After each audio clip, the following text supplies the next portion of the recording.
डगरिया।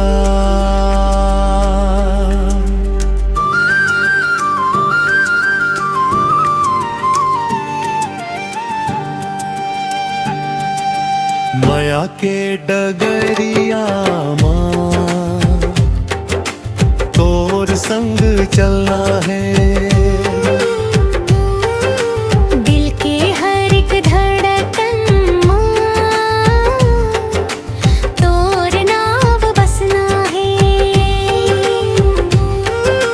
घुंघरू कस बाजे पायल हवा गीत सुनाते। तोर मुस्कान देख के संगी मन मोर मुस्काते। हाथ में हाथ धार ले दूर कभू छन जावे। चंडा घलो गवाह बन के माया हमर देखावे। माया के डगरिया तोर संग सज गे। दिल के हर सपना तोर नाव लिख गे। ओ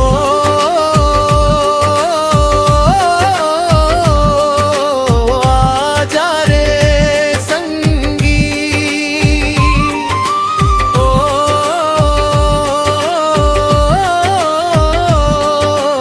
आया के रंगी।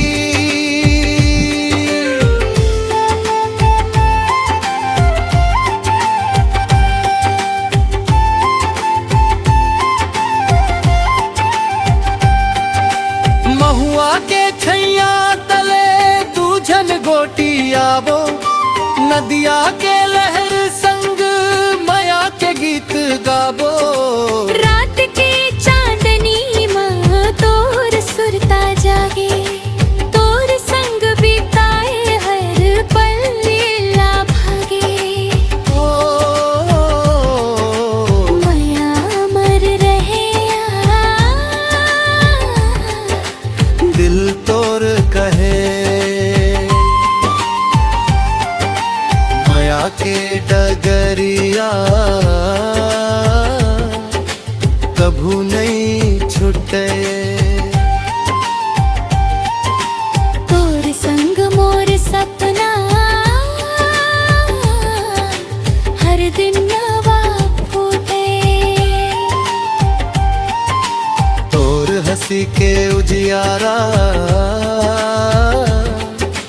जिंदगी महका थे। जन्म जन्म मोर संगी